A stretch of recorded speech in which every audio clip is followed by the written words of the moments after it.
Welcome to What Healthy Couples Know That You Don't, a podcast dedicated to helping you create the relationship you truly want. Get connected and live your best life. You are keeping it real with Rhoda today. Learning how to be better connected to yourself and others is the key to everything you want. There is nothing more important than relationships, and they can be very bewildering. We are often mystified and confused trying to understand ourselves. We find it hard to forgive or even give others the benefit of the doubt in these polarized times. Our disconnections are plentiful and so much the easiest thing to do. We hide out masking our true selves because we want to be liked and end up being untrustworthy people pleasers. We avoid conflict at all costs. Sadly, this is the fastest way to build resentments, and when the pile is big enough, it destroys relationships. We go sideways to get our wants and needs met because we are afraid of losing everything if we have hard conversations with our partners or friends. We lack the courage to disagree with others, which is an important pathway to being authentic. We live frantic lives that don't have enough room to build friendships and instead rely on an echo chamber of those who only comfort us. We avoid time alone because it's disturbing instead of appreciating the silence as a way to find more about ourselves. We enjoy the self-righteousness and complete delight of blame instead of looking honestly at our contributions to the problems. We love the laziness of black, white, 110 thinking and feeling because the complicatedness of the gray or the 4, 5, 6, 7 is just too hard to sort out. We often fall into the comfort of the victim or rescuer roles without recognizing we can be the persecutor as well. Connectedness requires work, not taking the easy way out. Loneliness is a huge problem in our culture right now. The effort of connection too often seems daunting, yet somewhere inside, we hunger for it. We take the comfortable, undemanding path of staying stuck in with the familiar. Growth and building a bigger world to nourish yourself in requires being uncomfortable. The wince you feel inside as you recognize a moment of selfishness, the difficulty of taking a small intentional risk to acknowledge it, to those moments of effort are rewarded with connectedness with both yourself and someone else. Today's guest to probe this topic in depth is Dr. Adam Dorsey, who has effectively treated hundreds of patients, from adolescent gang members to survivors of torture to Fortune 500 executives and professional athletes in the pressure cooker of Silicon Valley. The common thread? They all struggled with the same sense of seemingly unshakable unhappiness.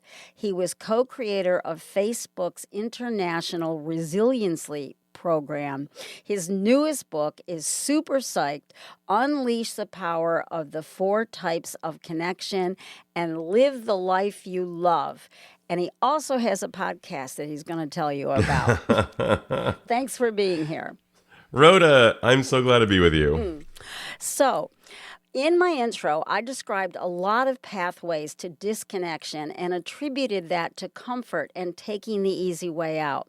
The experience of disconnection is profound for everyone, and it is so important. What would you add to or disagree with about my ideas on disconnection? I think you nailed it. The brain is meant to conserve energy and basically be as efficient as possible. So there are all these biases that the brain has when left to its own devices. We like what's easy. We like what's fast. We like what's automatic. And for us to have genuine connection, it actually requires some effort on our parts. It requires intention. So I wake up on a Saturday morning after a long work week. I brew some coffee. I turn on my Netflix and start binging something while I'm folding the laundry, while I am on my little phone that tells me everything, and oh my gosh, a text came in, and oh, let's see what's going on social media while all these things are happening, and I'm petting the dog. What we really need is to be more thoughtful.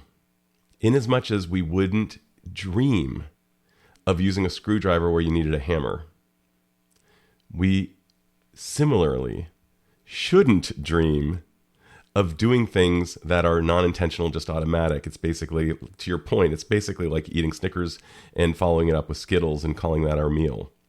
Delicious, and our evolution loves it because it's got sugar, which we crave, but we would soon get diabetes and have very bad energy levels. The things that we really want in life require energy from us and give it back to us. Now, I'm not absolutely not throwing shade at, streaming and chilling and doing something easy. But if that's all we do, we will not be super fulfilled. So the book that I wrote was aimed at trying to help people figure out their own formula for connection. Yours and mine may have some overlapping points. I can intuit that they do. And yet there's probably some areas where places where you feel connected and come alive might be different from the way I do. Yes, I like the fingerprint sorting, figuring it out process, and talking people into that process can be quite a trick sometimes. Absolutely. So my wife, she feels really connected when she does yoga. And I feel just very diminished when I do yoga because I'm very tight and it's very hard for me. Doesn't mean I shouldn't do it. But at the same time, where she would get a massive hit of dopamine and energy by putting out that kind of energy doing the yoga, I do not in my present form. I can't go a day without petting an animal. My dad could go an entire life without petting an animal. And he would sit through a 6-hour Wagnerian opera and be just absolutely enthralled the entire 6 hours. And I would call it a very expensive place to sleep. So we all have different connection formulas. Generally, our connection formulas require intention. They require activation energy. And they require that we know who we are and what we're into and not just doing what we're told we should be into, not being led by FOMO, not being led by social comparison, and all of these other attributes of the human brain, which is in its current form, well over 35,000 years old. Maybe some estimates convey maybe even as old as 100,000. Our brains are the same. Our iPhones have changed multiple times in the last decade and a half. But our brains have been the same all these years, but our surroundings have changed profoundly. That's right. Define connection for my audience and explain your title, Super Psyched. What does it take to be most alive? I love that. So Super Psyched, great. I just want to be clear. I'm so glad you like it, by the way.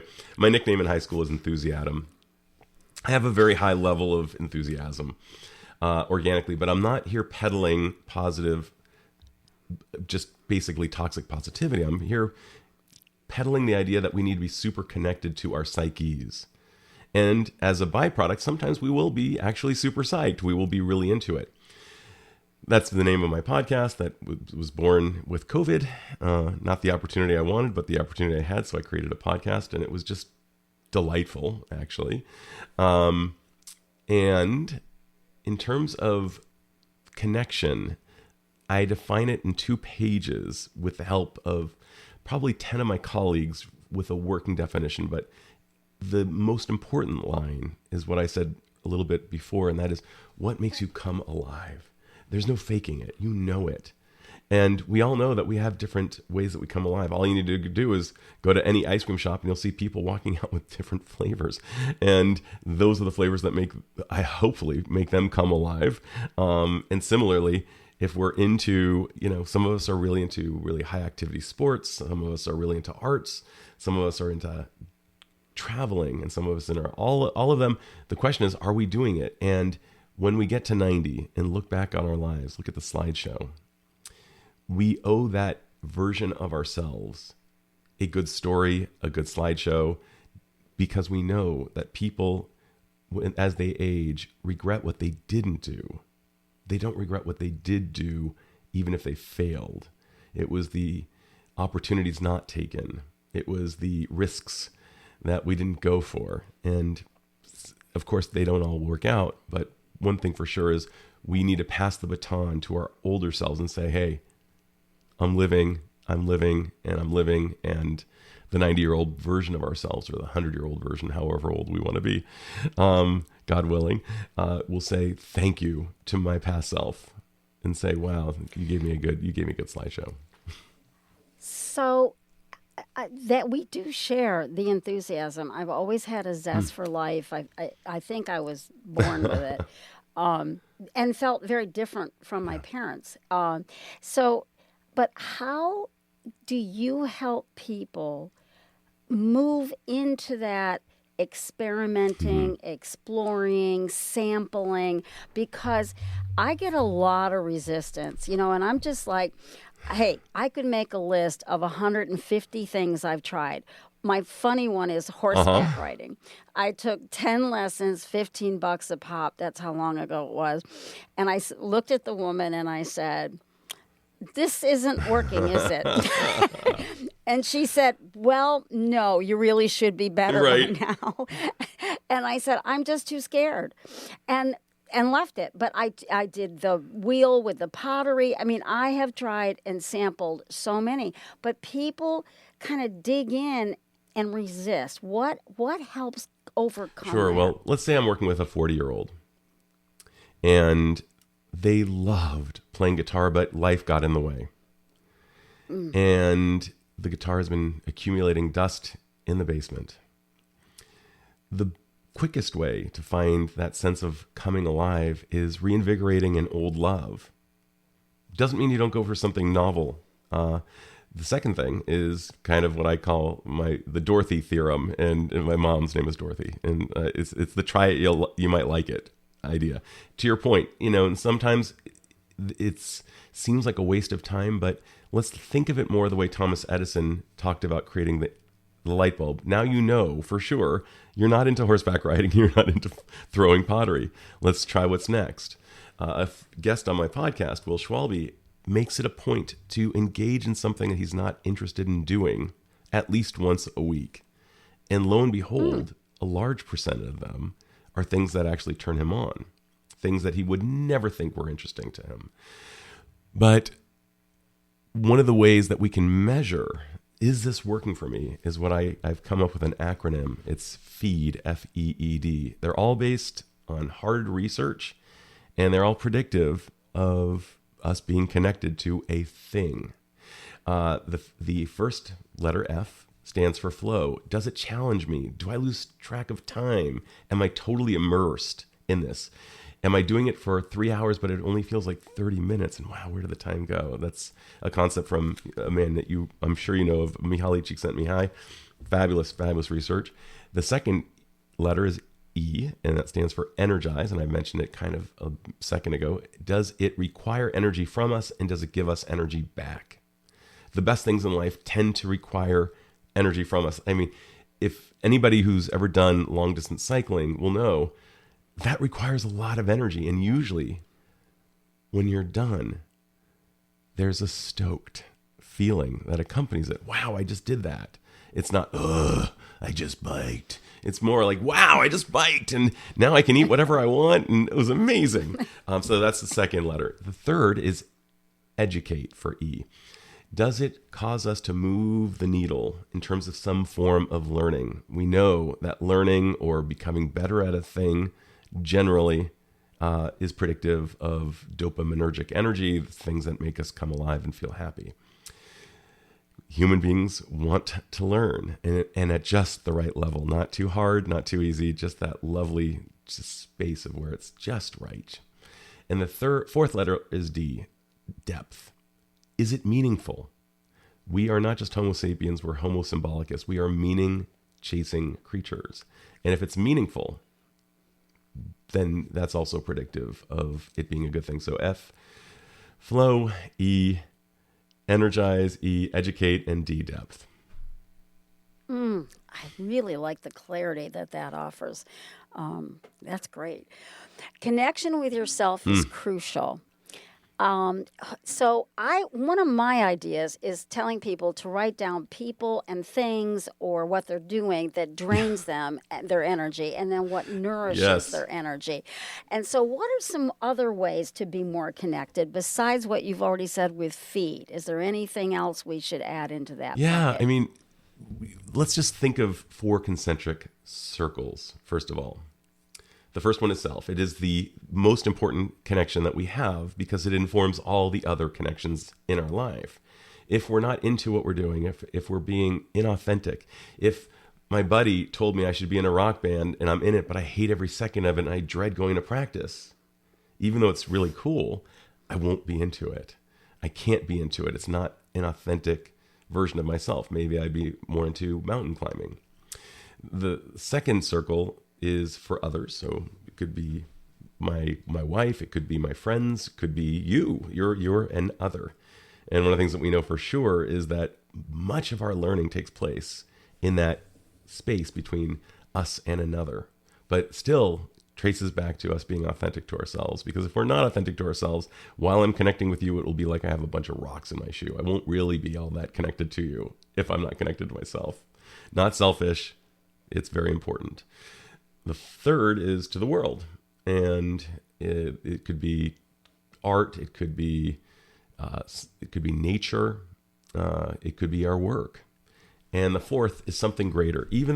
For some people, it's religion, but even for the most orthodox atheist, they might go to the Grand Canyon, wow, just be blown away and experience awe. They don't believe in God, perhaps. They might say, wow, isn't nature amazing? That is something greater. And for those of us who watch the World Series, I'm a Giants fan, so to see the Dodgers win and for me to give them an accolade is a little hard. But they came together, that team, and that was something greater. So how do we do it? We try stuff out, and we are honest with ourselves. We don't apply shoulds to the thing. You and I both know that shoulds are not reality-based words. Does it or does it not bring us alive? Yes, I never would have imagined that I would be a Steelers fan, and I really am so excited about Russell Wilson. That's so cool. Another way we disconnect from ourselves is by making comparisons with others. What are the dangers of doing this? And please share the story of monkeys. Oh and my grapes. goodness, I for loved sure. it. Oh, you really did read the book. I'm so touched. Oh, I did, yes. So social comparison is something that we do. How when we're in the gym, how much did the last person leave on the bench press? Oh my gosh, way more than I had or way less than I have. I'll either feel amazing or diminished. And the problem with that is there will always be someone who's better than we are, at least at some point. And can we enjoy ourselves and compare ourselves to how did I do last week on the bench press versus this week? I'm not comparing myself to the other people in the gym. I'm not feeling like superior because I bench more or inferior because I bench less. Or when I roll up with my brand new car, I love talking about this one because I live in a neighborhood where people have really nice cars. I got what I thought was a nice car, but it's nowhere near the status of the neighbors on either side. And I believe that what we appreciate appreciates. And what I do is I double down on that car. I've got a Hyundai plug-in SUV hybrid, and I love that thing. And I got really nice tires for it. And yeah, if I was to say, wow, the cars on either side are at least 2x. Can I appreciate what I've got? But social comparison is one of the surest ways to deprive us of happiness, and we do it all the time on social media. We see these photos of people living their best lives. They're out in Hawaii with their gorgeous partner, but what we don't know is that behind the scenes, they've been fighting the entire time. Or who knows what? They might actually be suffering some other affliction, depression or an illness, and they're just faking it. But we make up these stories about how inferior we are to these exemplars of awesome. And in terms of the monkeys and the grapes, and the cucumbers, that's a really interesting story. It was initially meant to assess for do primates experience injustice? And the answer is, based on the study, they do. And social comparison can be akin to an injustice. Well, why does my neighbor next door have a better car than I do? Damn, it's not fair. Well, here's how the monkey study works. Monkeys like cucumbers, and they love grapes. They like cucumbers at around a 5 out of 10, and they love grapes like a 10 out of 10. So what they did was they took these two monkeys, put them in cages that were open so they could see the other monkey, and they could see that each was being fed cucumbers at the beginning by an individual feeder. So monkey 1's fed by feeder 1, monkey 2's fed by feeder 2, and they're both getting cucumbers. Everything's all well. The monkeys are happy with the cucumbers they've got. And then, and you can see this on YouTube, at one point, one of the feeders starts giving the other monkey grapes, and cucumber-fed guy is still receiving the cucumbers. Immediately, there's a detection, and there's outrage, and the monkey starts throwing the cucumbers back at the feeder. And that's justice, but it's also social comparison. It's not fair that that guy over there got grapes. Why not me? And I'm protesting. And anger, is speaking with Marianne Martin, who's one of the best researchers on anger. It's the perception or the reality of an injustice. And social comparison does that too. Why do they get to go to Hawaii and I don't? That's it. Yes. And social injustice is hard to, we don't take the time to pay attention to how people feel that. My son always thought it was funny that I thought fairness was so important, but I do with my kids, I just, we're being fair here. We're making this work for both of you in a different way, depending, but fairness really matters, and injustice does matter. Yeah, I just started watching Say Nothing on Hulu, and I always like to mention some kind of media. It's an I read the book already, but it's about the Troubles in Ireland, and it's about it's from a Catholic perspective of the IRA and the intimate perspective. And, there's so much that was wrong by everybody in that mess, but it was about injustice. It began with injustice. I really like that a lot. Our fears keep us disconnected from ourselves. Tell us about the importance of putting a name on your fears. As you say, in order to tame the dragon, you have to name it. So we all remember that scene from Psycho, that great Alfred Hitchcock movie, where you can't see the killer, but you see in the shower. The face of the woman looking. Yes. And what is more intense, what is more horrifying than that which we cannot see? And similarly, that which we cannot name. It's utterly terrifying. Many scientists have said a problem well stated is a problem half solved. So it really behooves us to name a thing. This is what's going on. You just heard me cough. And so I need a little bit of water. I've named that. I've got a little bit of a dry throat. What do I need? I need some water. As ostensibly simple as that sounds, we don't do that with bigger things in our life. Breaking up with someone who is toxic is really terrifying, because we have to say, I'm betting on myself that I will be able to have something better than this thing that I have. That's just not working. That's just not nice. And it needs to be defined. I was working with a client. He was 30 years old. He was an absolute pleaser. He lived to please. And at one point, he wrote down, not even at my behest, he wrote down a basic spreadsheet of what was good about the relationship and what was bad about the relationship based on our conversations. Put it right into it. And this was very early on in our therapeutic relationship. It would have happened. But he looked at the sheet and he came to the next session and he was absolutely appalled that he'd been letting this go on for that long. He was willing to tolerate being treated so badly. And he broke up with his girlfriend right on the spot. And he said, I would much rather be sad and alone than sad with you. And that young man did end up finding his person, and he's so glad that he named what was happening, because there were so many invisible forces before he actually wrote them down. They were, kind of swimming in this thought aquarium in his brain, but they weren't named or counted. Similarly, in my own life, when I was working in the corporate world, I worked in the corporate world in Japan and the US for a number of years, and those were fine jobs, but I really wanted to be a therapist. I mean, that was my dream. but I was told I couldn't. I had ADHD, I had dyslexia. I was told I wouldn't be able to tolerate the loneliness of writing a dissertation, of all of that sacrifice. And it took me, I don't know, about 5 times what it would take a more neurotypical person to read. And I ended up marrying a psychologist. And every night we'd have dinner together. And she would describe her day. And I think, I want that day. That's the day I want. And she is so supportive and so loving. She said, honey, I'd rather have a happy husband than a rich husband. Go do this thing.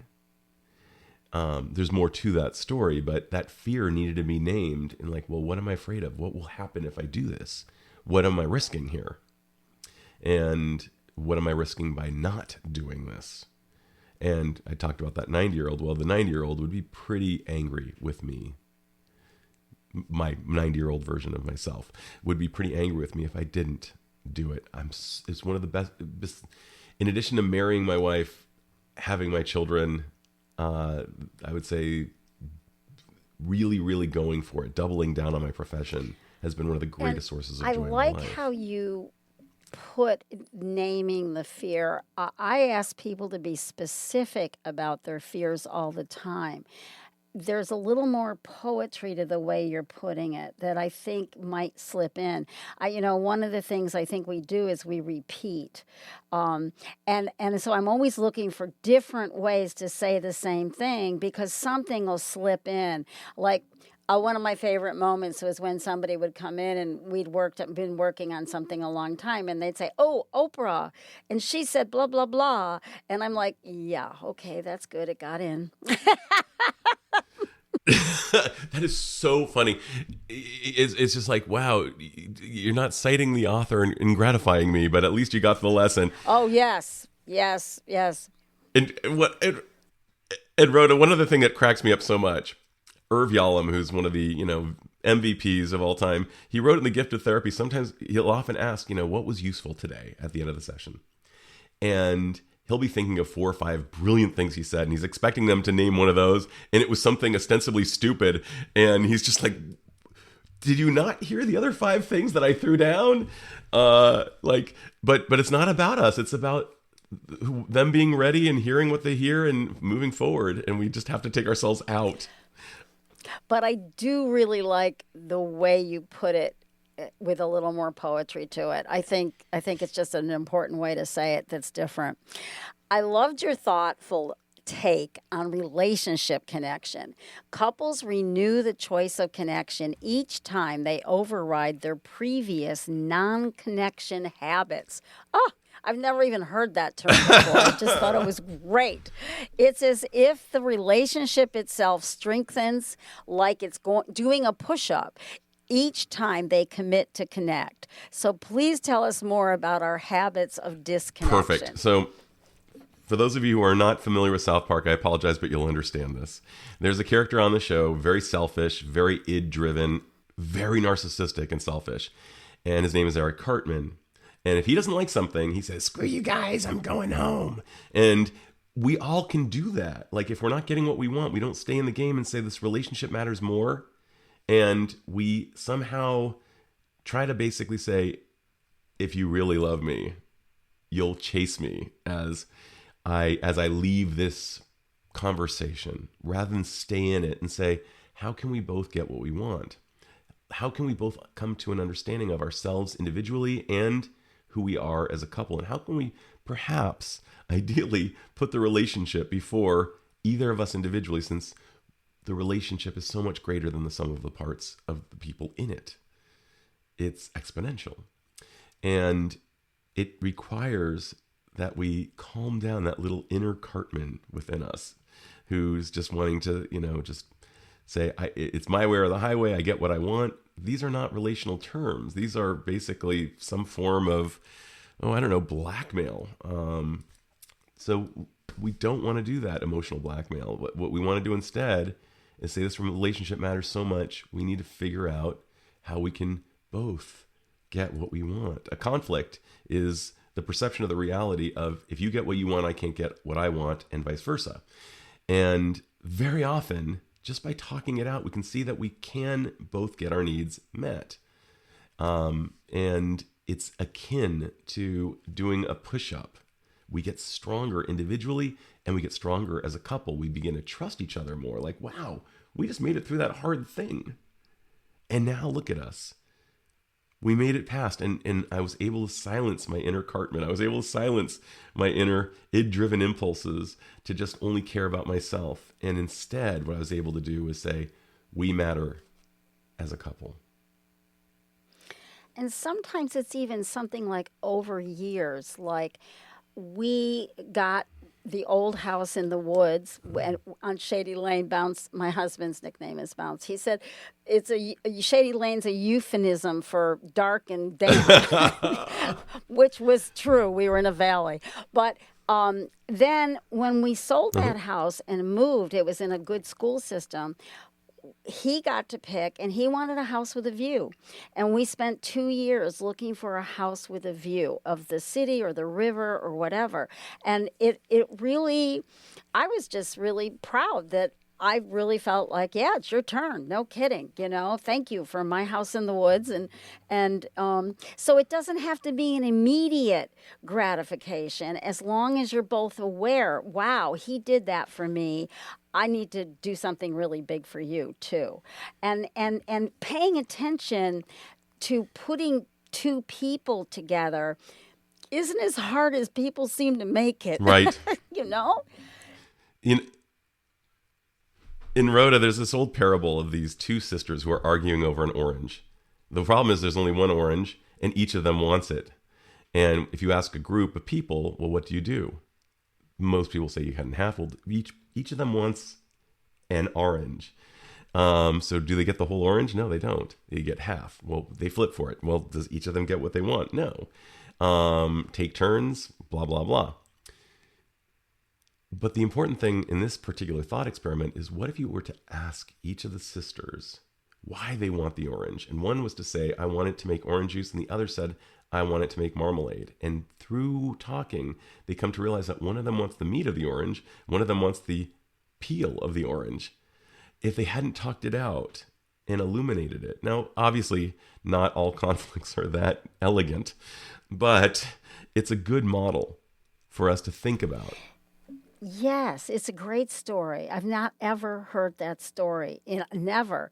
And because it is about the tenaciousness of staying with the conversation instead of blaming and being self-righteous or black and white or 1 in 10, and really trying to hear who we are together and how can we make this work. Absolutely. Yeah. That's a great story. I really like that a lot. Tell us how couples can argue productively. I loved your example that a couple can work together to define the parameters of phone use. That was an issue in our relationship. In everybody's. The phone has become like, a paramour, a lover who's interfering with the relationship. Or as Esther Perel calls it, a third. Anything that's beyond the two people is considered a third. And therefore, and thirds are inevitable in life. Sometimes thirds are sometimes thirds are work. Sometimes thirds are, aging parents. Sometimes they're children. Sometimes they're pets. And very often they are phones. And those can interfere with the couple bubble. But the thing I love is the work from Harville Hendricks and Helen LaKelly Hunt. I think they've come up with the best model I've found. There's so many great people out there, including Stan Tatkin, who also talks about kind of attachment and how it all works. But this particular way of talking is there is one person who is the speaker and the other person reflects. And what that does is it ensures that each party is being heard and taking turns. And it's that what I hear is, with no editorializing. So let's say you and I are even friends and we're not necessarily romantic partners, but let's say we're business partners and you have an idea of where the business should go and I have an idea, and each of us takes turns and makes sure that the other is heard. That is the best way I've ever seen, because it avoids what I call what I believe even Harville calls a vertical buildup. So I throw something down and you say, that's a that's not the vision. And I say, well, you always do this. And you say, well, you always do that. And then what we have is this big wall growing and growing and fomenting and not getting us any closer to each other or to a solution. But if we can hear each other out, there might be some genius in what you have to say and what I have to say, and it might actually be a way better outcome by having heard both parties. Yeah, I think I always think that's true. I really do. Please share the importance of reconnection for relationships and how important novelty is. I love novelty. I do. I mean, when one of the beauties of a long-lasting relationship is we get into a pattern, but a pattern can easily become a rut. It just becomes an automatic go-to rather than doing something new together where we actually have hard statistical evidence that when we do something novel together, it increases our affiliation with the other person, because there's something kind of a little scary about doing something new. Even going to a new place for a hike can be new, and taking in the novelty together is very exciting. It doesn't mean you shouldn't go to the tried and true, but we can get into ruts, or we can, to your point, we can have the same thoughts and ideas from day to day. One of the funny ideas is we're not really sure how many thoughts we have per day. Neuroscientists seem to have various estimations, anywhere between, like, say 7,000 and 60,000. But one thing they're sure of is that our thoughts yesterday and our thoughts today are not that different.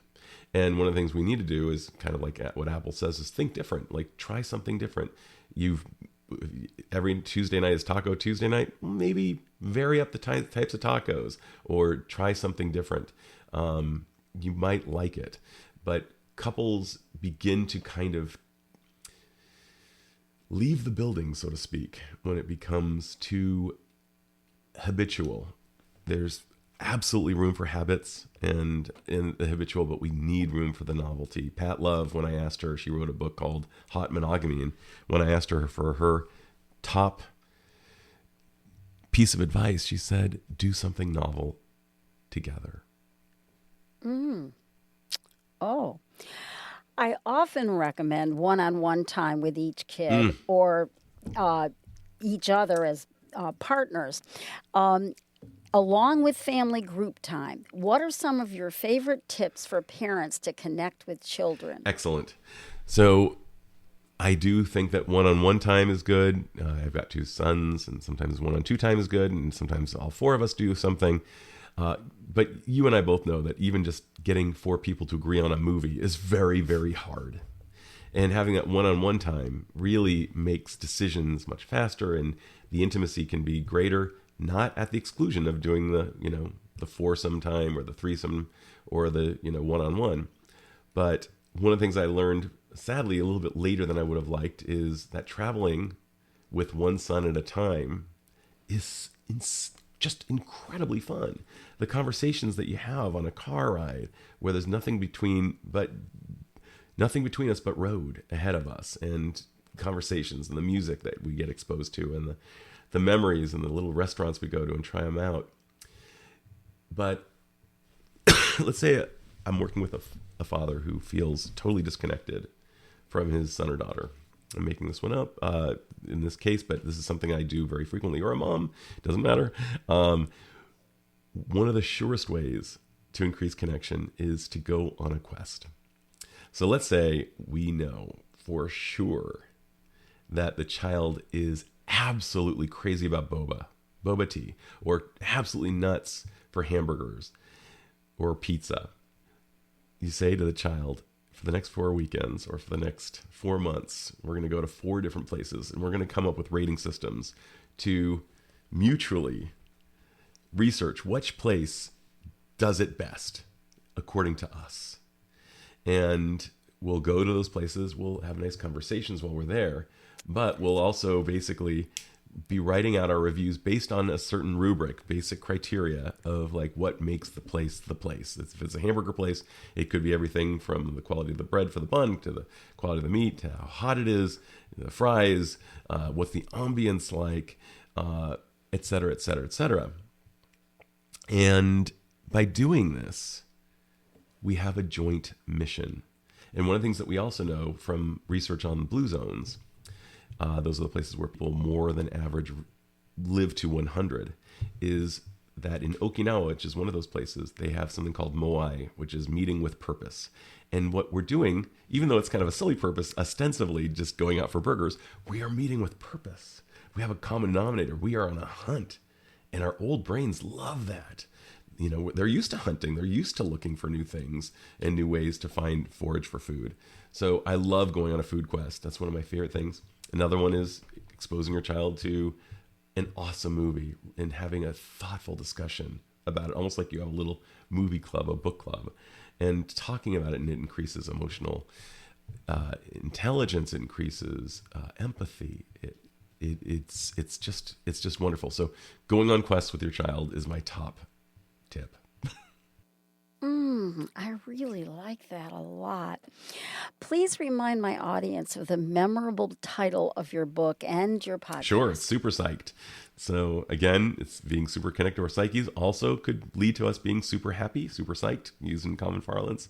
The book is 2 words because the editors thought one word, like on my podcast, was not a good idea, but on my podcast it is 1 word, which makes it a little difficult for search engine optimization, but so one has a space, one does not.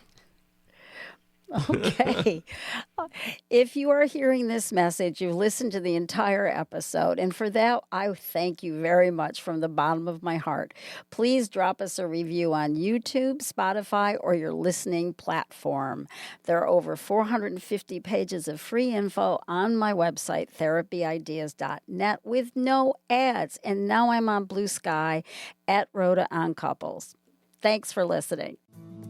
Thank you for listening to What Healthy Couples Know That You Don't. If you have enjoyed the show, please leave a rating and review on iTunes and help get the word out. To learn more or connect with Rhoda, visit therapyideas.net.